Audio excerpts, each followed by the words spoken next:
எல்லாருக்கும் வணக்கம். Welcome to clubfactory. இன்றைக்கி நம்ம வீடியோவில் பார்த்தீங்கன்னா ரொம்ப ப்ரோட்டீன் சத்து நிறைந்த ஒரு பிரேக்ஃபாஸ்ட் தான் பண்ண போகிறோம். ஒரு அரை கப்புக்கு நான் இட்லி அரிசி எடுத்திருக்கேன். நீங்கள் ப்ரௌன் ரைஸ் இருந்ததுன்னா கண்டிப்பாக அதை எடுத்துக்கோங்க. எனக்கு அது கிடைக்கல, அதனால தான் நான் இதை எடுத்திருக்கேன். ப்ரௌன் ரைஸ் தான் ரொம்பவே நல்லது. இந்த டிஷ்ஷுக்கு அதை போட்டு நீங்கள் செஞ்சு பார்த்தீங்கன்னா டேஸ்ட் ரொம்பவே வித்தியாசமாக இருக்கும், ரொம்பவே உடலுக்கு நல்லது. அடுத்ததாக பார்த்தீங்கன்னா இதில் நம்ம ஒரு 5 வகையான பருப்பை சேர்க்க போகிறோம். இந்த பருப்பு அத்தனையுமே நம்ம உடலுக்கு ரொம்பவே நல்லது. ஒரு 1/3 கப்பு வந்து நீங்கள் துவரம் பருப்பு எடுத்துக்கோங்க. துவரம் பருப்பில் ப்ரோட்டீன்ஸ் ரொம்ப அதிகமாக இருக்குது, ஃபைபர்ஸ் அதிகமாக இருக்குது. இது குழந்தைகள்லேருந்து பெரியவங்க வரைக்கும் யார் வேணால் சாப்பிட்லாம், அவ்வளோ சத்துக்கள் நிறைந்ததாக இந்த துவரம் பருப்பு. அதே மாதிரி 1/4 கப்பு நம்ம கொள்ளு எடுத்துக்கலாம். கொள்ளோட சக்தி என்னன்னு நான் சொல்லவே தேவையில்லை. வெயிட் லாஸுக்கு கொள்ளு ரொம்பவே ஹெல்ப் பண்ணும். அதில் ப்ரோட்டீன்ஸும் அளவுக்கு அதிகமாக இருக்குது. ரெண்டாவதாக நான் இப்போ கொள்ளு பருப்பு எடுத்திருக்கேன். மூணாவதாக 1/4 கப்பு கடலைப்பருப்பு. கடலைப்பருப்புலேயும் அதே மாதிரி தான் ப்ரோட்டீன்ஸ் அதிகமாக இருக்குது. அது மட்டும் இல்லாமல் அதில் காப்பர், ஜிங்க், மேங்கனீஸ், ஃபோலிக் ஆசிட்னு நிறைய சத்துக்கள் இருக்குது. நாலாவதாக பார்த்தீங்கன்னா 1/4 கப் நம்ம உளுந்த பருப்பு, அதாவது குண்டு உளுந்துன்னு சொல்லுவாங்க, அதை எடுத்திருக்கேன். நீங்கள் வந்து கருப்பு உளுந்து கூட எடுத்துக்கலாம். உளுத்தம்பருப்பு வந்து பார்த்திங்கன்னா ரொம்பவே நல்லது. நம்மளோட எனர்ஜிக்கும் எலும்புகளோட ஸ்ட்ரென்த்துக்கும் ரொம்பவே நல்லது. அஞ்சாவதாக நான் சிறு பருப்புன்னு சொல்லுவாங்க, பாசிப்பருப்பு, மூங் தால், அது வந்து 1/4 கப் எடுத்திருக்கேன். பாசிப்பருப்புமே குழந்தைகள்லேருந்து பெரியவங்க வரைக்கும் யார் வேணால் சாப்பிட்லாம். அவ்வளோ சத்துக்கள் மட்டுமே கொண்டுள்ள ஒரு பருப்புன்னு பார்த்தீங்கன்னா பாசிப்பருப்பு தான். நம்ம இப்போ 5 பருப்பு எடுத்திருக்கோம். கொள்ளு பருப்பு, துவரம் பருப்பு, கடலை பருப்பு, உளுத்தம்பருப்பு, பாசிப்பருப்பு. இந்த 5மே நம்ம உடலுக்கு ரொம்ப நல்லது.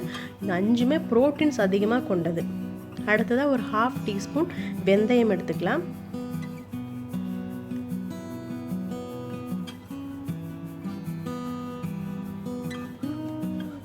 இப்போ இதை வந்து ஒரு 3லேருந்து 4 தடவை நல்லா வாஷ் பண்ணி எடுத்துக்கலாம். அதில் இருக்கிற தூசெல்லாம் வெளியே வரதுக்காக ஒரு 4 தடவை வாஷ் பண்ணுறோம்.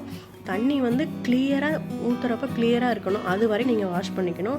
அட்லீஸ்ட் ஒரு 4 to 5 டைம்ஸாவது நீங்கள் கண்டிப்பாக வாஷ் பண்ணணும். இப்போ நான் தண்ணி ஊற்றி காட்டுறேன் பாருங்கள். நான் 4 டைம் வாஷ் பண்ணிட்டேன். இப்போ நம்ம தண்ணி ஊற்றினோம்னா கிளியராக தண்ணி இருக்கணும், அந்தளவுக்கு நீங்கள் நல்லா வாஷ் பண்ணி எடுத்துக்கோங்க. இதில் வந்து நம்ம ஒரு 4லேருந்து 5 காஞ்ச மிளகாய் எடுத்துக்கலாம். இது நைட்டு ஃபுல்லாக நம்ம ஊற வைக்கணும். அப்படி ஃபுல் நைட் உங்களால் ஊற வைக்க முடியலைன்னா 4லேருந்து ஒரு 5 மணி நேரமாவது நீங்கள் ஊற வைக்கணும். இப்போ அரிசி பருப்பு எல்லாம் நல்லா ஊறி இருக்குது. இதை வந்து நம்ம ஒரு மிக்ஸி ஜாரில் போட்டு அரைச்சி எடுத்துக்கலாம். நீங்கள் கிரைண்டரில் கூட தாராளமாக போடலாம். நான் கம்மியான குவான்டிட்டி எடுத்ததால் மிக்ஸிலே போட்டுக்கிறேன். இப்போ இந்த பருப்பு மிளகாயோட கொஞ்சமாக இஞ்சி எடுத்துக்கணும். ஒரு 8லேருந்து 10 பல்லு பூண்டு, 1 டீஸ்பூன் சீரகம், அதே மாதிரி நான் 1/2லேருந்து ஒரு 3/4 டீஸ்பூன் பெப்பர் எடுத்திருக்கேன். உங்கள் காரத்துக்கு தகுந்த மாதிரி நீங்கள் எடுத்துக்கலாம் மிளகு. அடுத்ததாக துருவின தேங்காய் ஒரு 2 டேபிள் ஸ்பூன் எடுத்துக்கோங்க. இது ஒரு தனி டேஸ்ட்டை கொடுக்கும். இதெல்லாம் சேர்த்து நம்ம மிக்சியில் கொரப்பாக அரைச்சி எடுத்துக்கலாம். இதோட நீங்கள் மஞ்சள் தூளும் பெருங்காயத்தூளும் எடுத்துக்கோங்க. பெருங்காயத்தூள் ரொம்பவே முக்கியம், ஏன்னா எல்லா பருப்பு வகைகளும் சேர்த்திருக்கோம். பெருங்காயத்தூள் போட மறந்துடாதீங்க. இப்போ நம்ம அரைச்சி எடுத்துட்டோம். பார்த்தீங்களா, இந்த அளவு கொரப்பாக இருந்தால் போதும். ரொம்ப நைஸாக நம்ம அரைச்சிட வேண்டாம்.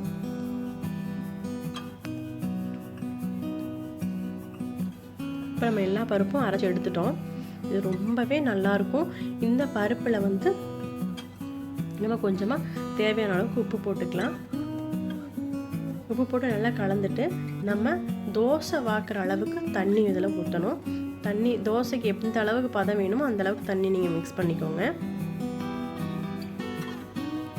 நார்மலாக நம்ம வீட்டில் இட்லி, இடியாப்பம், தோசைன்னு சாப்பிட்றத விட இந்த மாதிரி பருப்பு வகையில் செய்யக்கூடிய தோசைகள் ரொம்பவே நல்லாயிருக்கும், உடலுக்கு ஹெல்த்தியாக இருக்கும். இப்போ இருக்க லைஃப் ஸ்டைலுக்கு இது ரொம்பவே முக்கியம்.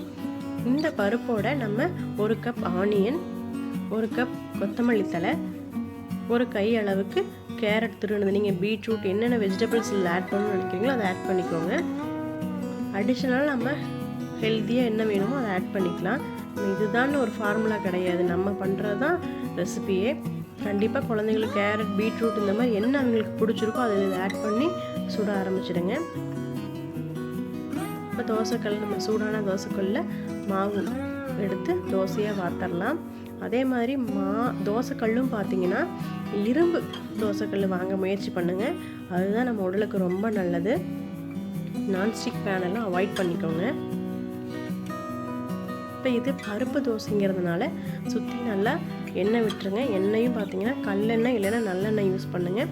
குழந்தைங்களா இருந்தால் தாராளமாக தேங்காய் எண்ணெய் யூஸ் பண்ணலாம். இது மூணுமே உடலுக்கு ரொம்ப நல்லது. நெய் கூட யூஸ் பண்ணிக்கோங்க. நான் 2 பக்கம் ஹோல் போட்டு எண்ணெய் விட்டுருக்கேன். ஏன்னா அது நல்லா எண்ணெய் போனால் தான் அந்த பருப்பு ஸ்மெல் இல்லாமல் நல்லா தோசை வாக்கிறதுக்கு நல்லாயிருக்கும்.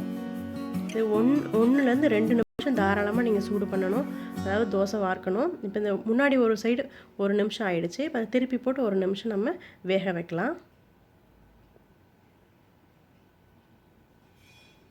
ஒரு ஹெல்த்தியான, ப்ரோட்டீன் அதிகமாக இருக்கக்கூடிய ஒரு சூப்பரான ரெசிபி தான் இது. நீங்கள் வீட்டில் குழந்தைங்கள்லேருந்து யார் வேணாலும், பெண்களுக்கு மெயினாக கண்டிப்பாக இந்த வாரத்தில் ஒரு தடவை செஞ்சு சாப்பிடுங்க. ரொம்பவே உடலுக்கு நல்லது. இந்த வீடியோ உங்களுக்கு பிடிச்சிருந்ததுன்னா உமன்ஸ் கிளப் ஃபேக்டரி சேனலுக்கு சப்ஸ்கிரைப் பண்ணுங்கள். தேங்க்ஸ் ஃபார் வாட்சிங்.